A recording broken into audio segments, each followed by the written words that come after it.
Daong kaangay lang sang bowling sport ang nagluntad nga aksidente sa Barangay Hines, Haniway, Iloilo, bangod na dulaan sang preno kag kontrol ang driver sang series bus nga si J.R. Ico, 38 anyos, sang Barangay Tipakla, Ahoy, kag nga bunggit sinibonggo ang 15 ka mga behikulo. Alas 6:15 sang gabi nga ginbawian sang isa ka kabuhi kag nagbilin sang 11 ka mga pilason Biyernes Enero 27, 2023. Sa interview sang Radyo Bistado kay Police Master Sergeant Eddie Roncal, ang traffic investigator sang Haniway Municipal Police Station, iyagin siling nga halin sa syudad sang Iloilo si Ico kag nagabiyahe ini padulong tapas Capiz, vice versa.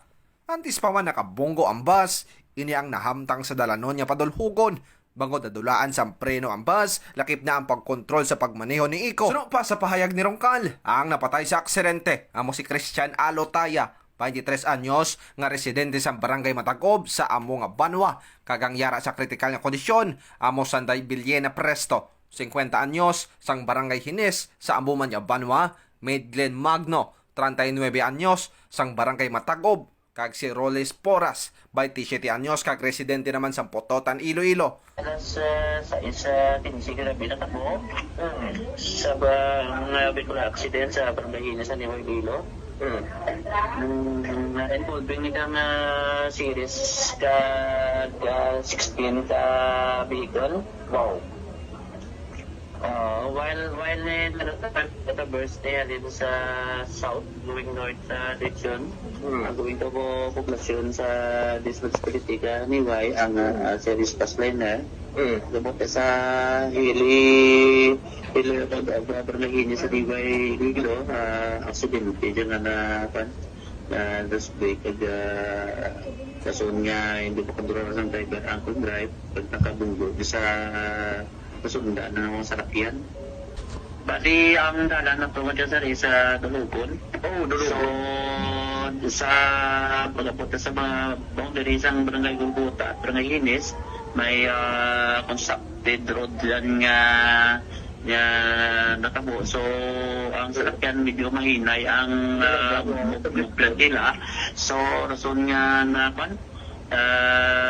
dasi sa dalaga sa series na upos na di side swap na bunguan sa bulian mga Ginkumpirma man ni Roncal nga nadulaan sang preno si Ico, lakip na ang kontrol sa pagmaneho sini, rason sang aksidente. Sa about investigation is gagwa wasal pinas.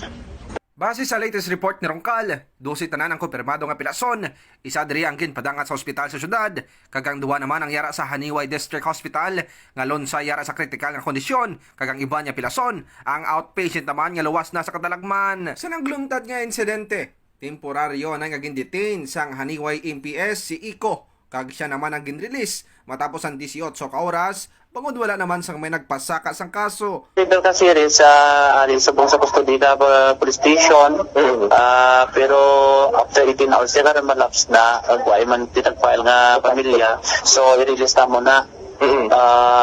The same time, ang vehicle nga series is nagigilagyan naman nagpitipit ang Balyacar Transit, so i-release na mo sa custody. Kaya kung mag-file sila, mag-decide sila latest na mag-file, kaso pwede mo sa punto file, tapos willing mo na sila i-present sa court dising kisang ang Balyacar Transit. Sa karon, tampad naman nga subtown sang Balyacar Transit Company ang mga biktima sang aksidente, kag hindi naman magpasaka pa sang kaso ang mga biktima. So, na may mga initial naman din nga kanila istorya na regarding sa after nga estimate nila ang salakyan nila, ginapapa-report naman sila sa ila opsina to sa Dungonbi. Okay, so settlement. Kini si Kabistadong Aaron Refoyo, basta balita kang serbisyo publiko, Radyo Bistado.